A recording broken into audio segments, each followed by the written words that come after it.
ओम नमः शिवाय भक्तों। श्रीमद् भागवत महापुराण की भाव यात्रा तो विगत कुछ मासों से चल ही रही है। इस बीच में मेरे मन में संकल्प जागृत हुआ कि क्यों न मैं साथ ही साथ शिव महापुराण की भी यात्रा आरंभ करूं। आज शिव महापुराण का जो महात्म्य है उसके प्रथम अध्याय की चर्चा आपके समक्ष मैं रखने जा रहा हूं। इस प्रथम अध्याय में शौनक जी के साधन विषयक प्रश्न पूछने पर सूत जी का उन्हें शिव महापुराण की महिमा सुनाने की चर्चा की गई है। तो शौनक जी निवेदन करते हैं, सूत सो हे सूत महाप्राज्ञं सर्वसिद्धान्तवित् प्रभो आख्याहि मे कथासारं पुराणानां विशेषतः। शौनक जी बोले, हे महाज्ञान सूत जी, संपूर्ण सिद्धांतों के ज्ञाता है प्रभो, मुझसे पुराणों की कथाओं के सार तत्व का विशेष रूप से वर्णन करें।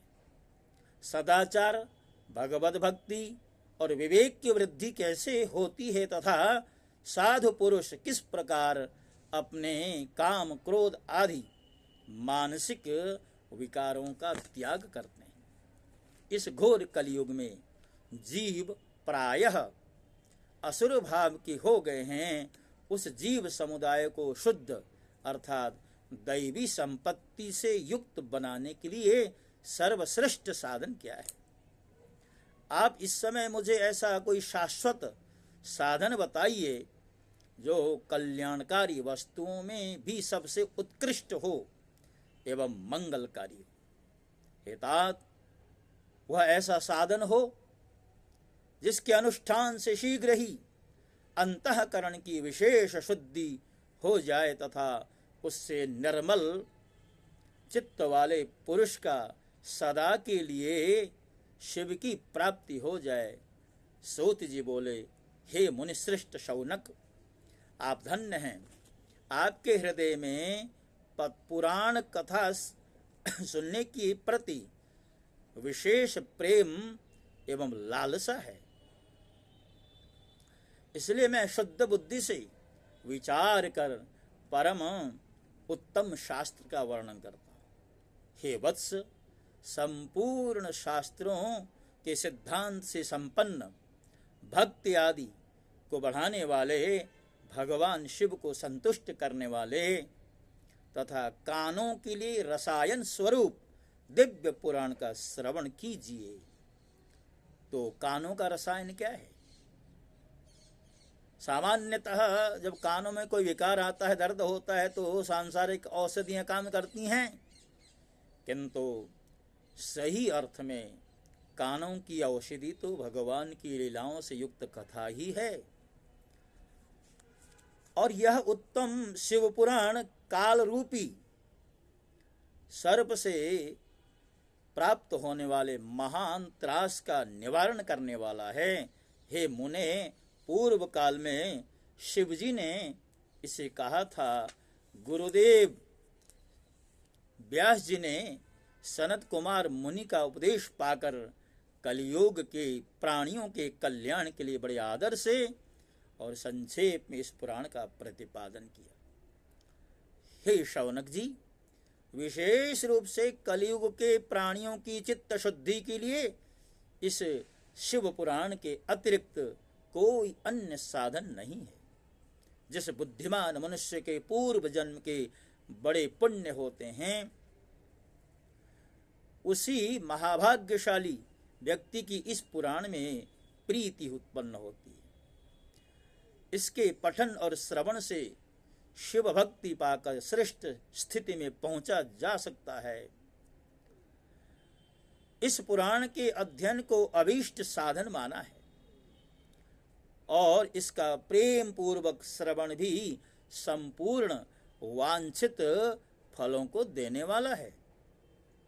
राजसूय यज्ञ और सैकड़ों अग्निष्टोम यज्ञों से जो पुण्य प्राप्त होता है वह भगवान शंकर की कथा के सुनने मात्र से प्राप्त हो जाता है। हे मुने, जो लोग इस श्रेष्ठ शास्त्र अर्थात शिव पुराण का श्रवण करते हैं उन्हें मनुष्य नहीं समझना चाहिए, वे रुद्र स्वरूप ही हैं, इसमें संदेह नहीं है। जो लोग इस श्रेष्ठ शास्त्र शिव पुराण का श्रवण करते हैं और श्रवण के साथ साथ कीर्तन करते हैं, ऐसे भक्तों की जो चरण धूलि है उसको संत जन तीर्थ रूप ही मानते हैं। हे मुनि श्रेष्ठ, यदि मनुष्य सदा इसे सुनने में समर्थ न हो तो प्रतिदिन स्थिर चित्त से एक मुहूर्त भी इसको सुन ले तो उसका उद्धार हो जाता है। जो लोग एक मुहूर्त उसका आधा और उसका भी आधा अथवा क्षण मात्र भी इस पुराण का श्रवण करते हैं उनकी दुर्गति नहीं होती है। सत्संग की महिमा के बारे में कहा ना, एक घड़ी आधी घड़ी, आधी से पुनः आध, कहते हैं एक घड़ी सुनिए आधी घड़ी और उससे भी आधी घड़ी यदि आप श्रवण करते हैं तो फिर आपकी दुर्गति नहीं हो सकती। जो पुरुष इस शिवपुराण की कथा को सुनता है वह सुनने वाला पुरुष कर्म रूपी महावन को जलाकर संसार के पार हो जाता है। शिव पुराण का श्रवण और भगवान शंकर के नाम का कीर्तन दोनों ही मनुष्यों को कल्प वृक्ष के समान सम्यक फल देने वाले, इसमें कोई संदेह नहीं। कलयुग में धर्माचरण से शून्य चित्त वाले दुर्बुद्धि मनुष्य के उद्धार के लिए भगवान शिव ने अमृत रस स्वरूप शिव पुराण की उद्भावना की है। इस शिव पुराण की परम पवित्र कथा का विशेष रूप से सदा ही सेवन करना चाहिए। सदा सेव्या सदा सेव्या सदा सेव्यः विशेषतः एतत् शिव पुराणस्य कथा परम पावनी। यह शिव पुराण नामक ग्रंथ 24,000 श्लोकों से युक्त है। इसमें 7 संहिताएं हैं। मनुष्यों को चाहिए कि वह भक्ति, ज्ञान और वैराग्य से भलीभांति संपन्न हो बड़े आदर से इसका श्रवण करे। पहले विद्येश्वर संहिता, दूसरी रुद्र संहिता, तीसरी शतरुद्र संहिता, चौथी कोटि रुद्र संहिता, 5वीं उमा संहिता, 6ठी कैलाश संहिता और 7वीं वायवीय संहिता। इस प्रकार इसमें 7 संहिताएं हैं। 7 संहिताओं से युक्त यह दिव्य शिव पुराण परब्रह्म परमात्मा के समान विराजमान है और सबसे उत्कृष्ट गति प्रदान करने वाला है। जो मनुष्य 7 संहिताओं वाले इस शिव पुराण को आदर पूर्वक पूरा पढ़ता है वह जीवन मुक्त कहा जाता है। हे मुने, जब तक इस उत्तम शिव पुराण को सुनने का अवसर नहीं प्राप्त होता तब तक अज्ञान वश प्राणी संसार में भटकता रहता है। भ्रमित कर देने वाले अनेक शास्त्रों और पुराणों के श्रवण से क्या लाभ है, जबकि एक शिव पुराण ही मुक्ति प्रदान करने के लिए गर्जन कर रहा है। किम श्रुतेरे बहुवी शास्त्रैहि पुराणैश्च भ्रमावहि शैवं पुराणमेकं ही मुक्तिदानेन गर्जति। जिस घर में इस शिव पुराण की कथा होती है वह घर तीर्थ स्वरूप ही है। उसमें निवास करने वालों के पाप नष्ट हो जाते हैं। हजारों अश्वमेध यज्ञ और सैकड़ों वाजपेय यज्ञ शिव पुराण की 16वीं कला की भी बराबरी नहीं कर सकते। हे मुनि श्रेष्ठ, कोई अधम प्राणी जब तक भक्ति पूर्वक शिव पुराण का श्रवण नहीं करता तभी तक उसे पापी कहा जा सकता है। जैसे परम गति की कामना हो उसे नित्य शिव पुराण के एक श्लोक अथवा आधे श्लोक का ही स्वयं भक्ति पूर्वक पाठ करना चाहिए। जो उत्तम बुद्धि वाला पुरुष अंत काल में अर्थात मरण काल में भक्ति पूर्वक इस पुराण को सुनता है, उस पर अत्यंत प्रसन्न हुए भगवान महेश्वर अपना पद दे देते हैं। जो प्रतिदिन आदर पूर्वक इस शिव पुराण का पूजन करता है, वह इस संसार में संपूर्ण भोगों को भोग कर अंत में भगवान शिव के पद को प्राप्त हो जाता है। जो प्रतिदिन आलस्य रहित हो रेशमी वस्त्र आदि के वेष्टन से इस शिव पुराण का सत्कार करता है, वह सदा सुखी होता है। यह शिव पुराण निर्मल तथा शैवों का सर्वस्व है। सर्वस्व अर्थात जो शिव भक्त हैं उनके लिए शिव पुराण ही सर्वस्व होता है। यह निर्मल एवं उत्तम शिव पुराण धर्म, अर्थ, काम और मोक्ष रूप चारों पुरुषार्थों को देने वाला है। अतः सदा प्रेम पूर्वक इसका श्रवण एवं विशेष रूप से पाठ करना चाहिए।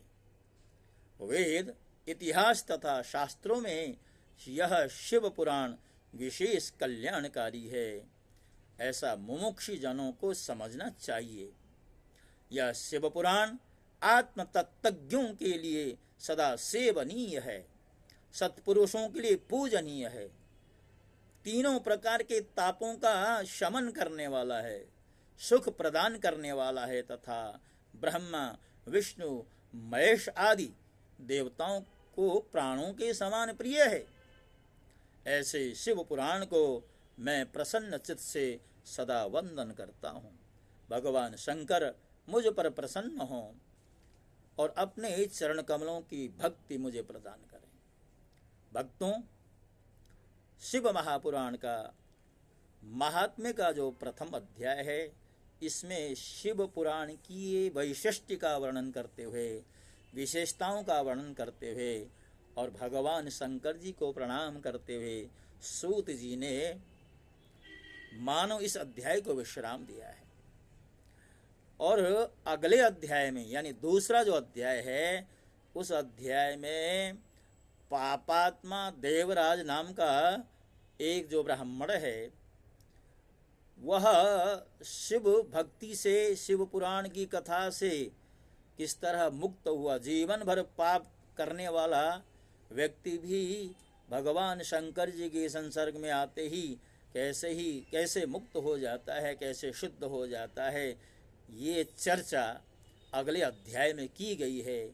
महात्म्य का अर्थ ही यही होता है कि आखिर इस पुराण का वैशिष्ट्य क्या है, और उस वैशिष्ट्य को प्रमाणित करने के लिए हर पुराण के आरंभ में उसका महात्म्य दिया हुआ होता है। तो महात्म्य का प्रथम अध्याय आपके समक्ष निवेदित करते हुए आज का ये जो मेरा कार्यक्रम है, इसे मैं यहीं पर विश्राम देता हूँ। जिस तरह आप लोगों का स्नेह मिलता रहा है, प्रेम मिलता रहा है, आगे भी बढ़े। हमारे जो प्रासंगिक या सांदर्भिक हमारे जो प्रसंग हैं, उन प्रसंग का आप अवश्य आदर करेंगे, ऐसी आशाओं के साथ मैं आपसे विदा हो रहा हूँ। एक बार पुनः हमारे चैनल को बढ़ाने में जो कुछ भी आपसे हो सकता है, और आपने करना क्या है, मात्र सब्सक्राइब का जो बटन है उसमें उंगली रख देनी है और लाइक का बटन दबा देना है, और हो सके आपको हमारे वीडियो अच्छे लगें तो अपनों में इसको शेयर करना है। तो यही आपका सहयोग चाहिए ताकि हमारी यात्रा निरंतर आगे बढ़ती रहे।